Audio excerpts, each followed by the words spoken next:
Hello friend, welcome to the channel pharmacy dictionary. आप देख रहे हैं हमारा मेडिसिन रिव्यू एक्सक्लूसिव सीरीज और आज की सीरीज में मैं कंटिन्यू करने वाला हूं कुछ ऐसे प्रोडक्ट का जिसे मैंने पर्सनली अप्लाई किया है और जो आपके मसल्स के, आपके स्केलेटल पार्ट के, स्केलेटो मसल बोलना चाहिए ज़्यादा अच्छा रहेगा, स्ट्रेन, स्पाज्म या फिर ऐठन, स्टिफनेस, इनको ठीक करने में काम करता है। ये सारे प्रोडक्ट एक्सटर्नल एप्लीकेशन है, इसलिए इसे आप यूज कर सकते हैं बिना किसी दिक्कत के। लेकिन अफेक्टेड एरिया को ध्यान रखिएगा कि उस एरिया के आसपास कोई कट्स वगैरह ना हो। कट्स में इसे अप्लाई नहीं करना, वुंड्स में इसे बिल्कुल अप्लाई नहीं करना, डेडिकेटेड पार्ट जैसे स्क्रोटम वगैरह पे इसको आप बिल्कुल भी यूज नहीं करिएगा। चलिए अब हम बात कर लेते हैं आज के प्रोडक्ट के ब्रांड नेम, इसके एक्टिव कॉन्स्टेंट का, तो वो अब आप अपने स्क्रीन पे देख सकते हैं। आज हम बात करने वाले हैं पावर फ्लाम प्लस जेल के बारे में। याद रखिएगा, इसके पहले वीडियो मैंने आपको बताया था पावर फ्लाम रेड, वो एक अलग चीज था, ये अलग चीज है। सारे कॉन्स्टेंट सेम है, लेकिन एक चीज बस इसमें अलग है, वो है आपका कैप्सासिन इसमें अवेलेबल नहीं होगा। चलिए बात कर लेते हैं इस पावर फ्लाम प्लस के एक्टिव कॉन्स्टेंट के बारे में, जिसे बनाने वाली कंपनी है आपकी अल्केम। इसके अंदर डाइक्लोफेनेक, डाइएथाइलामाइन,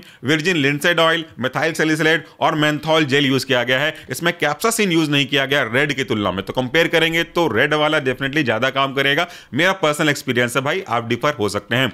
अब इसके इंडिकेशन के बारे में बात करने से पहले इसके कॉन्स्टेंट के बारे में बात कर लेते हैं। तो प्लीज एक बार फिर से आप अपनी स्क्रीन पर नजर रखिए ताकि आप कॉन्स्टेंट को देख सकें। इसके अंदर जो कॉन्स्टेंट है उनका कंसंट्रेशन कुछ इस तरीके से है। Diclofenac diethylamine IP 1.16% weight by weight which is equal to diclofenac sodium. Virgin linseed oil BP 3.00% weight by weight, methyl salicylate IP 10% weight by weight, menthol आपका IP 0.5% वेट बाय वेट और preservative के रूप में इसमें benzyl alcohol रखा गया है 1% weight by volume और बाकी जो बेस है वो क्वांटिटी सफिशिएंट है। यहां पे लिखा हुआ है कि फॉर एक्सटर्नल यूज ओनली, और आपको कट्स वाले पार्ट में, वुंड वाले पार्ट में इसे यूज नहीं करना है। इसे केवल सरफेस पे अप्लाई करना है जहां पे आपको पेन हुआ होगा। ये हो गया इसके इंडिकेशन के बारे में। अब हम बात कर लेते हैं कि आखिर ये कब काम करता है। मैंने पहले भी कहा है, उसी चीज को बार बार रिपीट करना आवश्यक नहीं है, बट अगर नए व्यूवर्स हैं तो उनके लिए शॉर्ट में रिपीट कर दूं कि अगर आप कोई स्पोर्ट्स खेल रहे हैं और आपका गर्दन लचक गया, अगर आप बैठे हैं घर में अचानक से मुड़ना पड़ा तो आपको यहाँ पे भी लचकने का काम आ गया, मोच आ गई, स्टिफनेस आ गया, मसल में खिंचाव आ गया,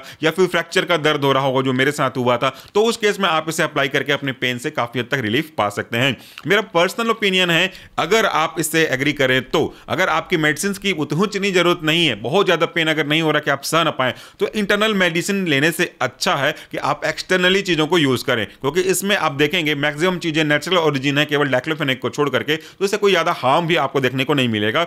और अगर ये आपके काम का है तो मेडिसिन से तो मच बेटर है पर्सनली अगर हम बात करें तो ये किस तरह से काम करेगा उस सब के बारे में बात करेंगे कॉन्स्टिट्यूएंट के अकॉर्डिंगली।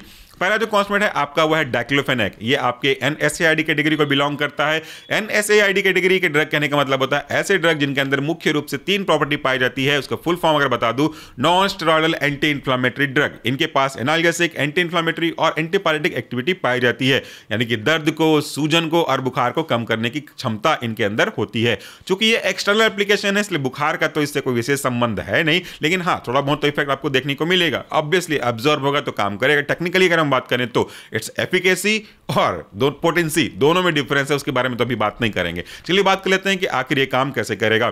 तो अगर किसी भी बॉडी के पार्ट में फ्रैक्चर हुआ, मोच आई, स्टिफनेस आया, चाहे वो आपका गर्दन का मोच हो, चाहे ऑस्टियोआर्थराइटिस की प्रॉब्लम हो, चाहे गाउट की प्रॉब्लम हो, कोई भी अगर वहां पे इन्फ्लेमेशन हो रहा है तो दर्द तो पक्का होगा। दर्द क्यों हो रहा है? क्योंकि वहां पे प्रोस्टाग्लैंडिन बन रहा है। प्रोस्टाग्लैंडिन बन क्यों रहा है? क्योंकि वहां पे COX-1 या COX-2 ने इन्वॉल्व किया एराकिडोनिक एसिड को इसमें कन्वर्ट होने के लिए। तो जब कभी भी प्रोस्टाग्लैंडिन बनेगा आपको पेन इन्फ्लेमेशन होगा ही होगा, और अगर आपको उसको कम करना है तो प्रोस्टाग्लैंडिन को बनने से रोकना पड़ेगा। और प्रोस्टाग्लैंडिन को बनाया किसने? आपके COX-1 या तो COX-2 ने। तो आपको रोकना किससे होगा? COX-1 या तो COX-2 को।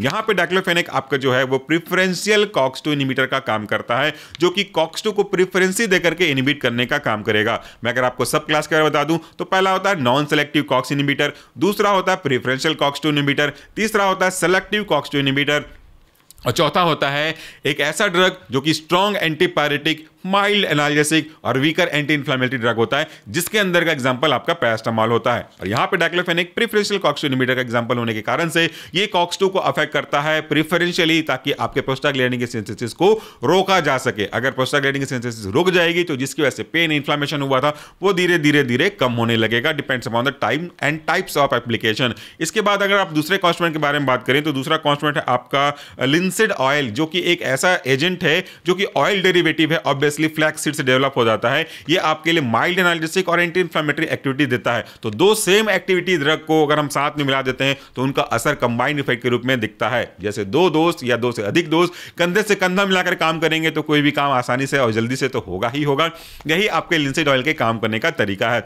अगला जो कॉन्स्टिट्यूएंट है आपका मेथाइल सैलिसिलेट, वो दो अलग अलग तरीके से काम करता है। इसके अंदर भी स्लाइटली एनाल्जेसिक और एंटी इंफ्लेमेटरी एक्टिविटी होती है, साथ में ये रविफिशिएंट भी एक्टिविटी देता है, जिससे वो आपका जो ड्रग है वो थोड़ा पेनिट्रेट अच्छा होगा, वहां पे आपको एक वार्म फीलिंग होगी, गरम गरम एहसास होगा, ताकि पेनिट्रेशन को वो इनहेंस कर सके। तो ये तीन दोस्त आपस में मिल गए। अभी रुकिए, एक दोस्त और बचा है, वह है आपका मेंथोल, जो कि कूलिंग सेंसेशन के साथ साथ अंदर के एक पर्टिकुलर पेन का परसेप्शन है उसे भी मास्क करने का काम करेगा via the counter irritant mechanism of action. तो वो उस पेन को कम करने का काम करेगा और ओवरऑल ये चारों को चारों कॉन्स्टिट्यूएंट आपस में मिलकर के आपके पेन को सप्रेस कर देंगे और आपको थोड़ा सा राहत मिलेगा। तो इसके पहले वीडियो में मैंने पावर फ्लाम रेड के बारे में बात किया था, आज मैंने पावर फ्लाम प्लस जेल के बारे में बात किया। दोनों में से जो भी आपको सही लगता हो यूज करके देख सकते हैं। पर्सनली अगर मैं इन दोनों में कंपेयर करूं तो पावर फ्लाम रेड मेरे लिए थोड़ा सा बेटर हुआ था, बट अभी मैंने और भी प्रोडक्ट यूज किए हुए हैं, उन सबको ओवरऑल एक्सपीरियंस के हिसाब से मैं 3 प्रोडक्ट को शॉर्टलिस्ट करके आपको आने वाले वीडियोस में बताऊंगा। तो आज के वीडियो के लिए इतना ही। Thank you so much for watching this video. नमस्कार, टेक केयर।